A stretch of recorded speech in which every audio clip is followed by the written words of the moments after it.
बर्तमान समय पाणीपाग विभाग पक्षर मिलता लाटेस्ट खबर अनुजाई 21 तारिख जाए कुआपथर वर्षा संभावना आज अलर्ट जारी।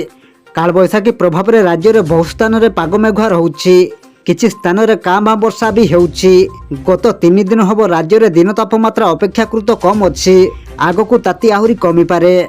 आसंता 3 ରୁ 4 दिन पर दिन तापमात्रा आहरी 3 ରୁ 4 डिग्री कमी पारे बोली पाणीपाग विभाग आकलन करिछि। तेबे आसंतु नजर पकाइबा 21 तारिख पर्यंत राज्यर केउं सब जिल्ला रे बिजुली घड़घड़ी सहित प्रबल अति प्रबल वर्षा होबार संभावना रहिछि एवं आज पई केउं सब जिल्ला को अलर्ट जारी करछि पाणीपाग विभाग।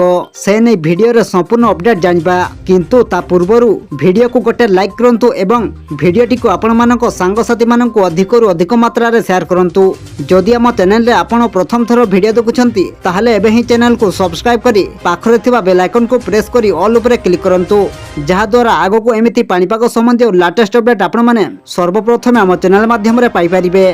बुधवार अर्थात आज राति दक्षिण ओडिशार किछि स्थान में घड़घड़ी सह कुआपथर वर्षा होई पारे। मालकानगिरी, कोरापुट, रायगड़ा, नवरंगपुर, कलाहांडी और कंधमाल झड़ वर्षा होई पारे। 19 तारिख गुरुवार अर्थात आसंता काली दक्षिण ओडिशार किछि स्थान में घड़घड़ी सह वर्षा आशंका अच्छी। सेहीपरि 20 तारिख रे मध्य मयूरभंज, केन्दुझर, सुंदरगढ़, झारसुगुड़ा, बरगढ़ और संबलपुर पई ऑरेंज वार्निंग जारी होईछि। एही सब स्थान में कुआपथर सह वर्षा सहित 50 ରୁ 60 किमी बेगर पवन बही पारे। उत्तर ओडिशा और आभ्यंतरीण ओडिशार किछि स्थान में 40 ରୁ 50 किमी बेगर पवन और घड़घड़ी सह वर्षा होई पारे बोली पाणीपाग विभाग पूर्वानुमान करिछि।